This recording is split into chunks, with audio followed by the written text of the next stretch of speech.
High, তোমরা কি আমার মতো চিকেনের ঝোল খেয়ে খেয়ে বোর হয়ে গেছো? তাহলে চলো দেখে নেওয়া যায় একটা নতুন রেসিপি। চিকেনের মধ্যে নুন, হলুদ আর আদা আর জিরে পাতা দিয়ে দেবো, আর সামান্য একটু টক দই দিয়ে দেবো। 8 ঘন্টা রেস্টে রাখা পর এখন চিকেনগুলোকে উল্টে পাল্টে ভেজে নেবো। যতক্ষণ ভাজা হচ্ছে তুমি আমার চ্যানেলটাকে সাবস্ক্রাইব করে দিও।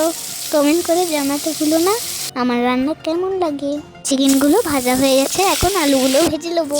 তেলের উপর পেঁয়াজ কুচি আর কিছু গরম মশলা দিয়ে রসুন, আদা, বাদাম, টমেটো, জিরে বাটা দিয়ে দেবো। এখন ভালোভাবে নাড়াচাড়া করে নেবো। অল্প একটু জল নিয়ে কষিয়ে দেবো। ভেজে রাখা জিনিসগুলো ঠান্ডা হয়ে গেলে এটা একটা স্মুথ পিস বানিয়ে নেবো। এখন বেটে রাখা মশলাগুলো তেলের উপর দিয়ে দেবো। নাড়াচাড়া করে স্বাদ মতো নুন দিয়ে দেবো। এখন ভেজে রাখা চিকেন আর আলুগুলো দিয়ে দেবো।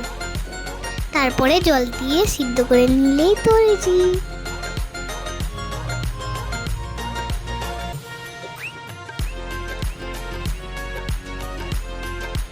গপ করে খেতে ভুলো না।